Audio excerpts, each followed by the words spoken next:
I find that horror games tend to come in waves of trends.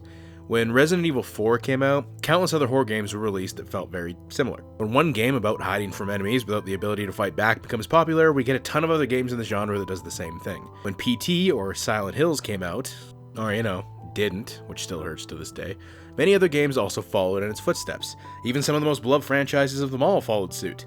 This isn't a bad thing, but one trend that has long since remained dormant is the classic survival horror type of game. Tormented Souls is an obvious love letter to the older PS1 and PS2 era of horror titles, the horror titles I grew up with. It's like an amalgamation of themes and gameplay from like Resident Evil, Silent Hill, and Clock Tower, which unfortunately means it also comes with the negatives associated with those games as well. You play as a woman named Carolyn Walker who finds herself trying to find two sisters who are missing in an old abandoned hospital.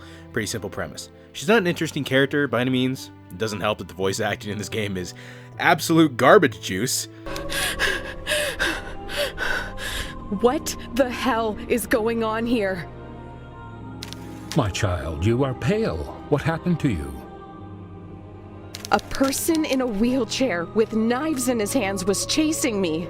Oh, it feels just like home. But hey, the game starts off with full frontal female nudity, so they're going hard on roping you in. And if you grew up playing the old school horror titles of yesteryear, then Tormented Souls is going to feel incredibly familiar. Everything that made those games is complete and intact here. Tank controls? Check.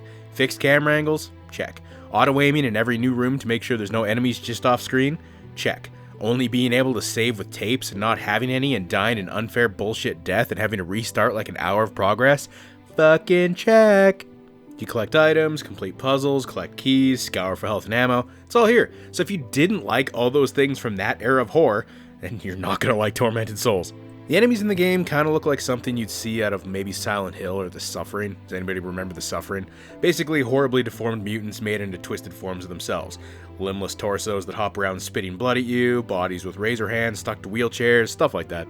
The visuals, they're fine. I can only speak for the Xbox Series version, but it's perfectly passable, especially for a small indie game.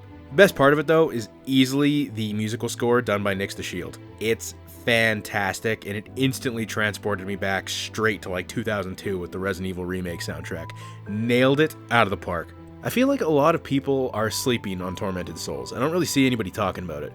And I mean, sure, horror games have definitely evolved, and we've come a long way since the days of Clock Tower and Silent Hill. But if you're like me, and you're itching for a flawed, pretty janky love letter to a mostly forgotten era of horror gaming, I'd highly recommend you give this game a shot. It's available on basically every single console.